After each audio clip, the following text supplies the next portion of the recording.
Pernah nggak sih teman-teman merasa kalau hidup teman-teman itu ya gitu-gitu aja, seolah-olah semuanya udah ditentuin sama masa lalu.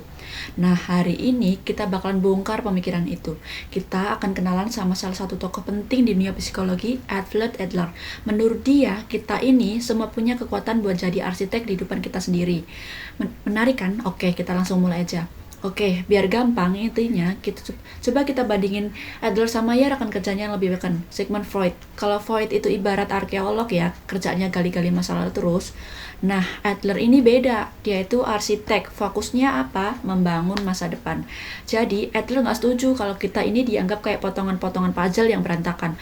Menurut dia, pikiran, perasaan, dan di tangan kita semua itu nyambung jadi satu, bergerak bareng ke satu tujuan yang jelas. Nah, ide-ide Adler yang bisa dibilang revolusioner ini bukan sekedar teori kosong loh. Semua itu lahir dari perjuangan hidupnya dia sendiri. Makanya teori itu terasa personal banget, manusiawi banget.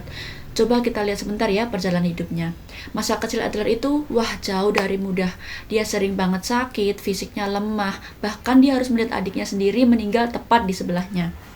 Nah, pengalaman-pengalaman pahit inilah yang justru membentuk keyakinan utamanya bahwa yang mendorong kita maju itu bukan trauma masa lalu, tapi perjuangan kita untuk mengatasi kekurangan kita sekarang. Intinya, kata Eder bukan apa yang menimpa kita, yang penting, tapi bagaimana cara kita meresponnya. Itu yang nentuin segalanya. Oke, jadi apa sih yang bikin kita semua ini bergerak maju? Motivasi dasar kita itu apa? Nah, jawaban Adler ini tuh unik banget dan jujur sering banget disalahpahami. Sering banget kan kita dengar istilah perjuangan untuk superioritas atau struggle for superiority. Wah, kedengarannya langsung negatif ya, kayak soal kompetisi, soal ngalahin orang lain, mendominasi. Tapi ternyata itu salah kaprah total. Nah, ini dia intinya. Adler sebenarnya pakai istilah Jerman Vollkommenheit. Ini artinya bukan superioritas atas orang lain, tapi perjuangan untuk menjadi lengkap, untuk mengaktualisasi diri kita seutuhnya. Penting banget nih dicatat. Ini bukan soal sudah sempurna tanpa cacat ya, bukan. Ini lebih soal proses bertumbuh terus-menerus jadi versi diri kita yang lebih baik dan lebih utuh. Jadi intinya simple banget sebetulnya. Menurut Adler, dorongan paling dasar dalam diri kita itu bukan buat ngalahin orang lain, sama sekali bukan. Ini soal perjalanan ke dalam diri buat jadi versi yang lebih baik dari diri kita sendiri. Cuma itu. Oke, kita kan tadi sepakat ya, kita ini arsitek dalam hidup kita sendiri. Nah, di setiap arsitek kan butuh cetak biru atau blueprint. Menurut Adler, kita semua itu punya itu. Dia menyebutnya gaya hidup. Ini konsep kunci banget buat ngerti cara kita memandang dunia. Jadi, apa itu gaya hidup? Anggap aja ini kayak peta mental pribadi kita. Peta ini sudah kita gambar dari kecil loh, berdasarkan cara kita menafsirkan semua pengalaman hidup kita. Dan ini penting banget. Gaya hidup itu bukan tentang apa yang terjadi sama kita, tapi tentang makna apa yang kita kasih kejadian itu. Cetak biru ini dibangun dari beberapa hal. Pertama, dari persepsi kita yang super subjektif. Terus dari keyakinan pribadi kita soal dunia ini kayak gimana. Ada juga tujuan fiksional kita, tujuan di masa depan yang kita ciptakan sendiri. Dan yang paling penting ini daya kreatif diri. Anggap aja ini kayak percikan ajaib dalam diri kita. Kemampuan buat ngambil semua kejadian acak dalam hidup dan merangkainya menjadi satu yang bermakna. Inilah bukti kata Adler bahwa kita bukan cuma penonton. Kita ini pemain aktif yang nulis cerita kita sendiri. Tapi tunggu dulu. Jadi, arsitek hidup sendiri bukan berarti kita kerja sendirian di pulau terpencil ya. Adler justru menekankan bahwa kita ini makhluk sosial. Kesehatan mental kita itu sangat bergantung sama hubungan kita dengan orang lain. Nah, ini konsepnya. Gemeinschaftsgefühl atau gampangnya minat sosial. Bagi Adler, tolak ukur kesehatan psikologi seseorang itu sederhana. Seberapa besar dia merasa jadi bagian dari komunitas dan seberapa aktif dia berkontribusi untuk kebaikan bersama. Jadi ini bukan soal merasa enak, tapi juga soal berbuat baik.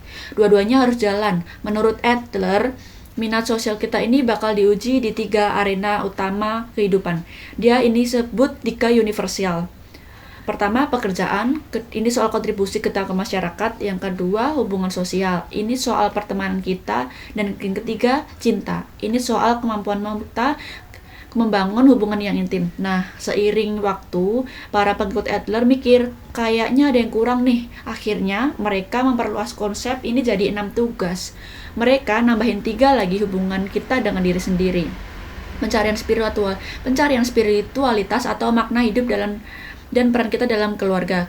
Katanya sih, cara kita menghadapi ke-6 tantangan inilah yang benar-benar jadi cerminan kesehatan mental kita. Oke, bagian yang terbaiknya dari teori Adler ini super praktis. Jadi kalau kita ngerasa nggak suka sama bangunan hidup yang udah kita buat, kita bisa renovasi. Adler ngasih kita semacam kotak perkakas buat ngerombak cetak biru kita sendiri. Yuk kita intip apa saja isinya. Alat pertama simple banget tapi nampol banget juga. Bertindak seolah-olah atau act as if. Gini cara kerjanya. Pengen lebih percaya diri? Coba deh mulai dari hari ini bertingkahlah seolah-olah Anda itu orang yang super pede dengan mencicipi rasanya jadi versi baru diri Anda. Anda bakal dapat perspektif atau dorongan baru untuk beneran jadi seperti itu. Berikutnya ada teknik tekan tombol. Ini latihan simple yang keren banget buat nunjukin kalau kita punya kendali atas emosi kita. Coba deh sengaja ingat-ingat satu pengalaman yang menyenangkan. Rasain perasaannya, terus ganti. Ingat-ingat pengalaman yang gak enak. Rasain juga perasaannya. Nah dari situ kita sadar, ternyata kita sendiri yang pegang remote-nya. Kita yang tekan tombolnya. Kita bisa pilih mau fokus kemana, dan masih banyak lagi alat lainnya di kotak perkakas Adler. Ada menangkap diri sendiri, yaitu pas kita lagi sadar ngelakuin kebiasaan jelek, terus langsung kita stop. Ada menciptakan citra baru buat ngebangun citra diri yang lebih positif, atau bahkan autobiografi masa depan di mana kita menulis cerita hidup kita ke depan biar tujuan kita makin jelas.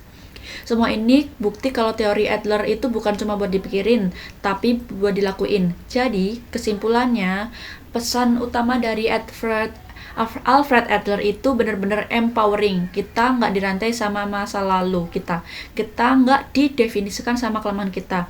Kita punya kekuatan kreatif buat ngasih makna ke semua pengalaman kita dan ngebangun masa depan yang kita mau. Nah, pertanyaannya sekarang aku balikin nih ke teman-teman sebagai arsitek hidup. Teman-teman sendiri, apa yang akan teman-teman lakuin selanjutnya?